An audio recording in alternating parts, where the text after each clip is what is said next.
I wasn't planning to find anything that day. I was just packing.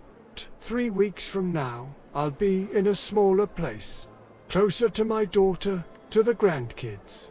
It makes sense. It's time.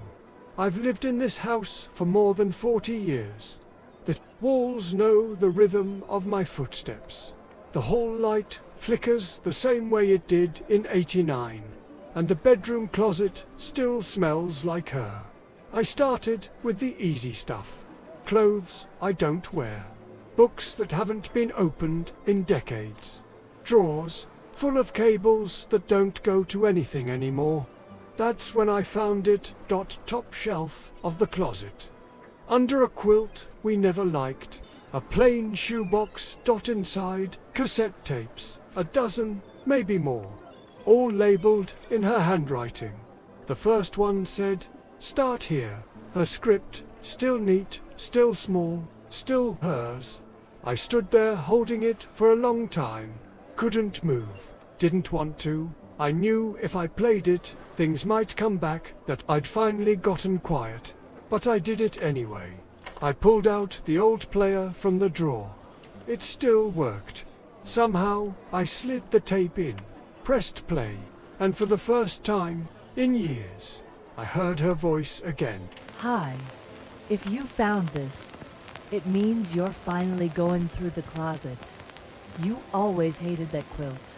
It didn't hit me all at once. Her voice didn't make me cry. Didn't make me fall to my knees or whisper her name. It was quieter than that. Like a hand brushing past my shoulder. Like something familiar in the corner of a room.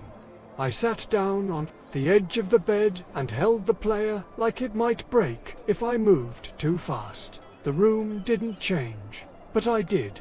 I was back in the kitchen with her. She was peeling apples, telling me not to forget the dry cleaning. Laughing at her own joke while I read the newspaper like I wasn't listening, even though I always was. Funny how memory sneaks up, not like thunder, more like fog. I looked at the tape case in my hand. We used to have dozens of these. We'd record music off the radio, make little messages for the kids when they were away. She even sent one to her sister once, narrating a recipe like she was hosting her own cooking show. But this wasn't that. This was intentional. She knew what she was doing. She knew I'd find it one day, when I was ready, or when I had no choice. The second tape was right under the first. Labeled simply, Tape 2. She never was one for drama. I didn't leave these to be poetic. I just didn't want to leave empty rooms behind. I didn't play the second tape right away. I just sat there, holding it. The label was smudged a little. Probably from her thumb, or from dust, or both. It made me realize how long it's been since I touched anything that was truly hers. Not her clothes, not her jewelry, not even the old coffee mug with the chipped handle. Those are things. This was her voice, her timing, her pauses. It was her, reaching across time in her own stubborn way. She always hated goodbyes, said they were overrated. Said you only needed to say "I love you" properly once, and the echo would do the rest. Maybe that's what this is, an echo. I sat there for 20 minutes. Tape in one hand, remote in the other, like pressing play would pull the air out of the room. And when I finally did, she sounded closer. You never liked hearing your own voice, but I always loved it. It meant you were home. I didn't expect her to talk about me. Not right away. I thought these tapes were going to be stories about her. Maybe about the kids, or her sister, or her garden. Something soft, harmless. But instead, she talked about our house, our kitchen, my voice. She always remembered the small things. I remembered the big ones. She knew what kind of socks I wore when I was nervous. I knew how she'd organize a funeral before crying about it. We were like two parts of a clock, never ticking the same direction, but always keeping time. I found myself listening for her breath between words, the pauses, the silence. It made me wonder how long she sat recording these, and why she never told me. Then again, maybe she knew I wouldn't be ready until now. Maybe she didn't want me to carry her while she was alive. Maybe she waited, so I could carry her now. I didn't record these to be remembered. I know you remember me, but memory fades in strange ways. We remember the feeling of a Sunday, but not which one. We remember the sound of laughter, but not the joke, so I left you what I could. A few days, a few thoughts, maybe even a few truths I never found the courage to say out loud. You used to say I always knew what to do. I didn't, but I knew how to hold space for silence. And for you, that was enough. I didn't expect to talk back, but I did. Not out loud, not right away. Just little things in my head. Things like, that's not how I remember it, or I forgot that completely. It felt strange, answering a tape recorder. But somehow, it felt right.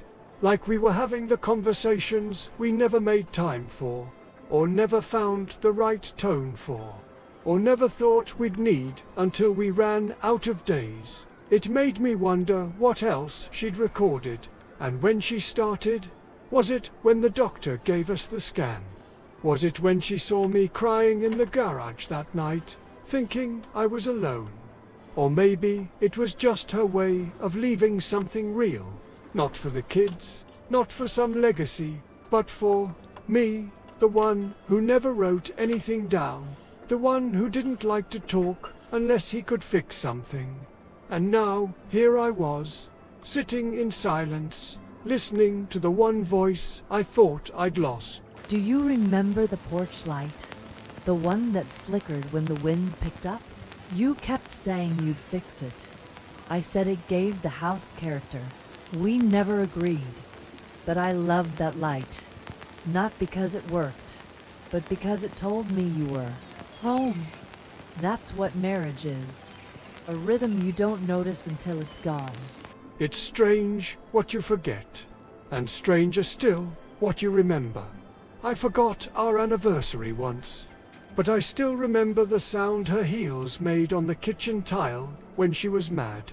I can't recall the name of that little inn we stayed at by the lake, but I remember the way she stood at the edge of the dock, arms crossed, grinning, like she owned the whole water. There's a difference between memory and keeping. I didn't keep as much as she did.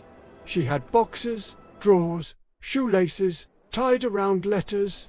I had silence. She called it being practical. I called it being forgetful. Now, I think it was something else. Maybe I thought that letting go meant moving on. But it doesn't. Letting go just makes room for something to echo. And in this house, it echoes a lot. I played the third tape. In the living room, same couch, same stain from that time she dropped the tea. I never cleaned it properly. I sat right next to it and listened. You used to say I remembered everything. Not true. I just held onto the little things because the big ones were too loud.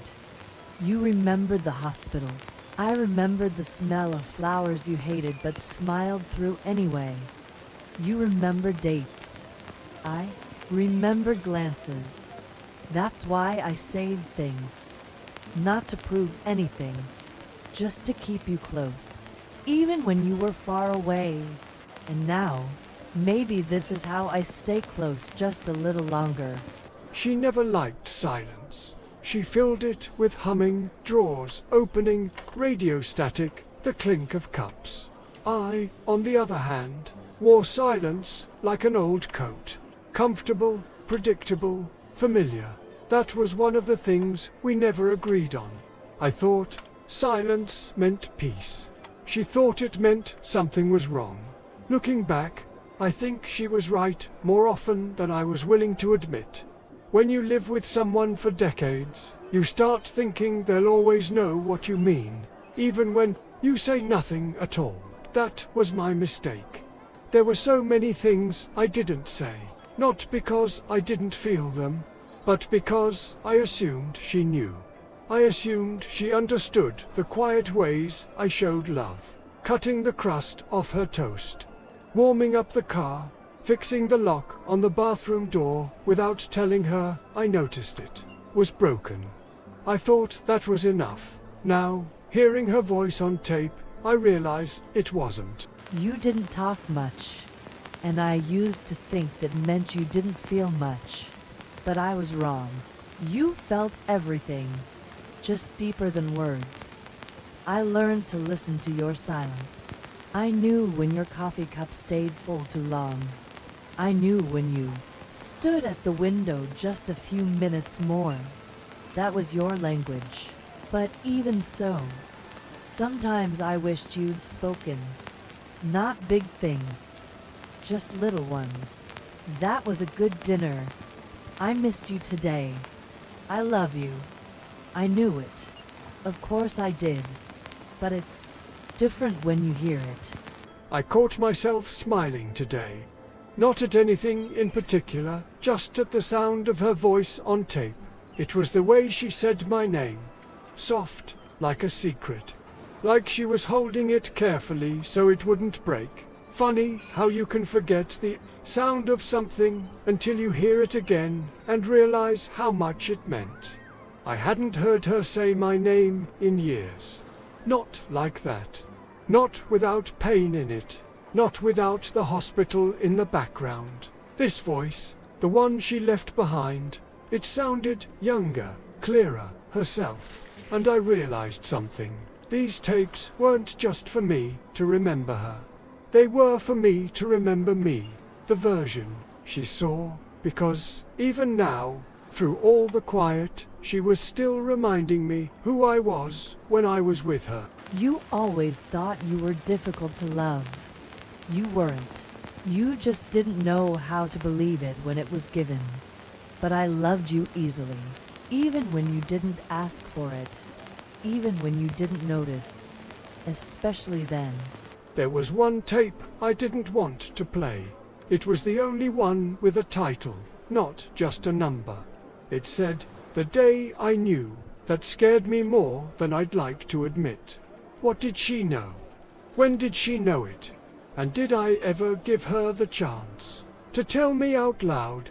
I left it sitting on the nightstand for 3 days. Didn't touch it. Didn't even look at it too long.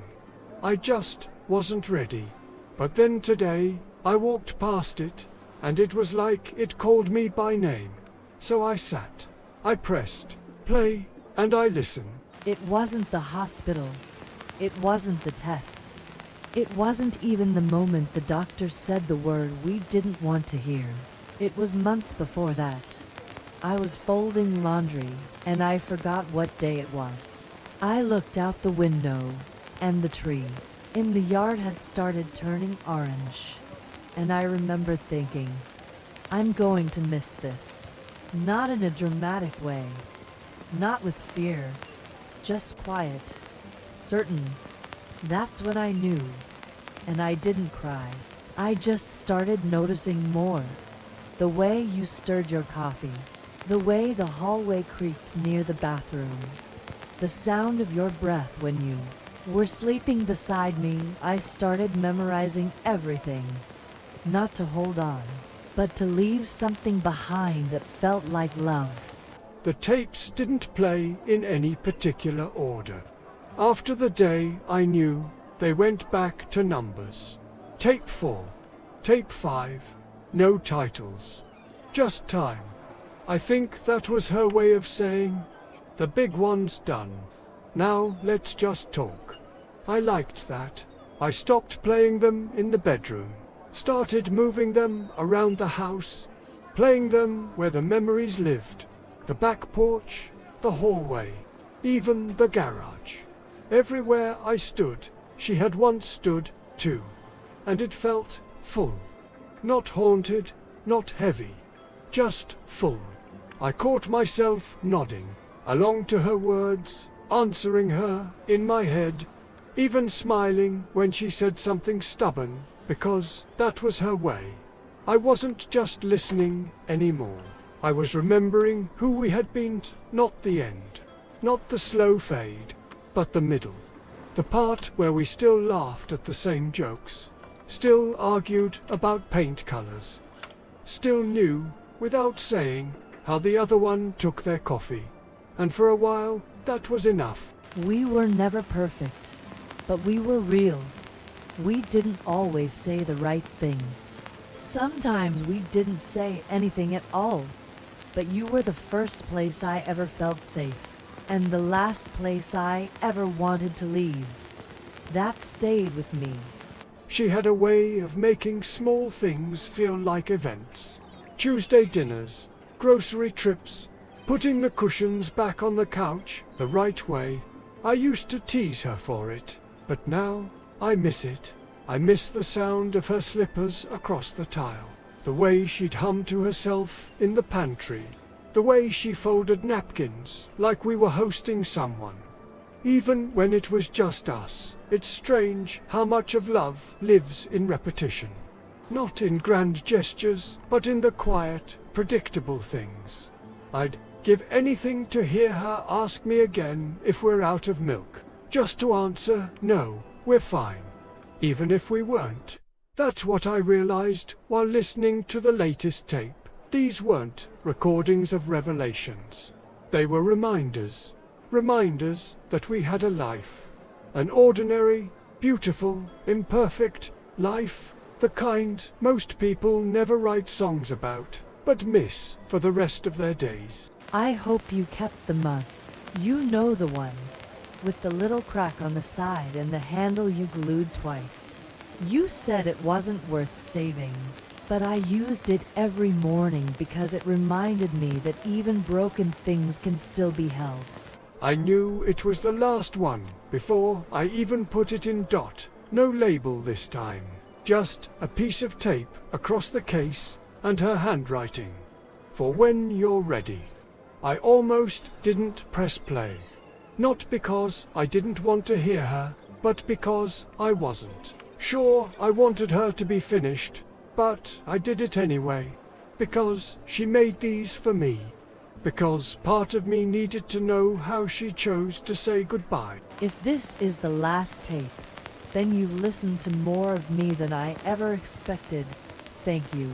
Thank you for letting me live a little longer in your mornings, in your rooms, in your silence. I didn't make these to make you sad. I made them so you'd remember how much I noticed, how much I loved, how much I still do. You were never alone, even when you felt like it. And you're not alone now. Close the box when you're ready. Or don't. But when you do, smile for me, just once. I'll know.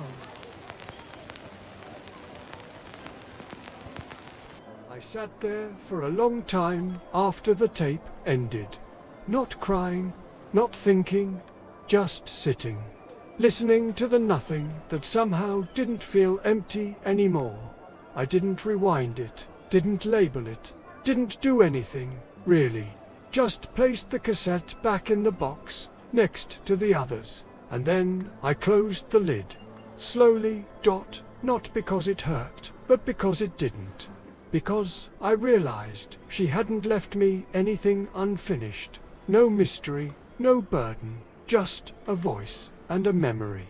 And a quiet kind of love that doesn't ask for anything except to be remembered honestly. The house is still quiet, but it no longer feels hollow. It just feels like a place where something good once happened. And maybe that's enough.